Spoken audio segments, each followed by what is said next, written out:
Hi, this is Pete Posner, your British English teacher at Big Break English, and today we're going to look at part 3 of the speaking test for IELTS and specifically making predictions. So in the first video of this series we did this on giving explanations, and in the last video we did it on making suggestions. Now in this video we're going to do this on the topic of technology. We're going to look at some useful phrases, what they mean, how to use them in sentences, and how to pronounce them correctly. And by the way, if you want to find out more about myself and what I do, or find some more English lessons, then you can find me on Facebook, Twitter, and my website. Okay, so making predictions about the future in IELTS speaking part 3. What kind of language can you use to answer the following question on the topic of technology? Question: how do you think technology will change how we live in the future? Okay, so here are some ideas. Okay, so making predictions. How likely? So likely means probable. Okay, so here we have more likely, less likely, if we follow the arrow. Okay, so it's very likely that, notice the stress, likely that, it's very likely that, or it's quite likely that, so that's a little less likely. Notice here the pronunciation. I didn't pronounce t because the t sound is between two other consonant sounds. So in English, when that happens, we lose the t sound. So again, it's quite likely that. Another one, so less likely again, it's possible that. Notice the link between these two consonant sounds. It's possible that, and the stress on possible. It's possible that. Or even less likely, it's not very likely that. Okay, again here we've got we lose the t because it's between two other consonant sounds. And again there's a link here. It's not. Yeah, so it's not very likely that. Okay, and the form here, these are followed by the subject, and then you can use will or won't plus the verb in base form. Let's look at some examples.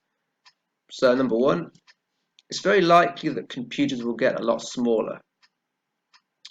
Number two, it's quite likely that everyone will own a robot. Number three, it's possible that space travel will be common. Number four, it's not very likely that robots will take over the world. Okay, here are some more ideas. So we can use in the long run. This means eventually. Okay, and here the word that takes the stress here is long. It's in the long run. Also we have in years to come. Okay, this means at some time in the future. Okay, notice here that the words that take the stress are come and years, in years to come. And also there is a link between two consonant sounds, to come, yeah, in years to come. And also notice the weak sound, yeah, on the unstressed word, ta, yeah. So it's in years to come. And finally we have in the near future. Okay, so in the word future, because the first syllable takes the stress, we have another weak sound here, so it's future. In the near future, and again the same structure here, so it's followed by the subject, and then you can use will or won't, and the verb in base form. Let's look at some examples. In the long run, people won't get around in cars that run on petrol, because of the rise of electric cars. In years to come, people will get away to another planet on holiday. In the near future, people will mostly get together online. Okay, and finally, a few more phrases. So, what about this one? By plus a time. This means not later than. For example, NASA will send astronauts into space by 2021.